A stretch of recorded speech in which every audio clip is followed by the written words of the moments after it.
आज ओडिशार एक प्रतिष्ठित साहित्य अनुष्ठान गोकर्णिका साहित्य समाजर 51तम प्रतिष्ठा उत्सव।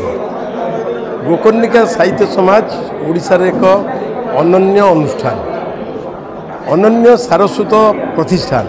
एइथिपाई ग्रामांचल 51 वर्ष धरी साहित्य को नहीं, साहित्यर लक्ष्य को नहीं, साहित्यर उद्देश्य को नहीं कार्य करिबा गोटे विराट कार्य बा एक महान कार्य। सारस्वत स्रष्टा मानू समवेत करी, सारस्वत लेखक मानू एकत्रित करी गोटे नुआ चिंता को प्रतिफलित करने सहित एक सारस्वत पत्रिका प्रकाश करिबारे गोकर्णिका साहित्य समाजर उद्यम सतरे प्रशंसनीय।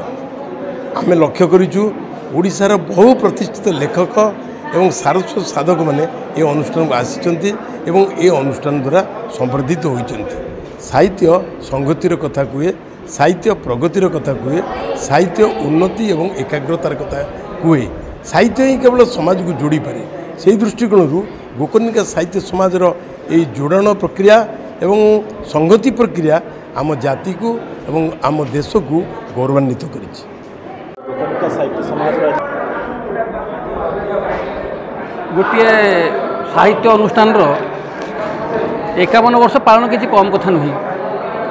बड़ कथा हूँ निष्ठापर भाव में क्रमागत भाव में गोटे अनुष्ठान को गढ़ा, अनुष्ठान को सुपरिचालित करवा एवं अनुष्ठान प्रति अन्य सारस्वत साधक मान आकर्षित करवा सबटा बड़ कथा। और गोकर्णिका साहित्य समाज से कार्य कर आसी 51 वर्ष धरिकी। से यह हूँ एक महत् कार्य, जो महत् कार्य केवल साहित्यिक मानक एकाठी करूनी, साहित्य प्राण मनीष मानक गढ़ार सहयोग करुँच।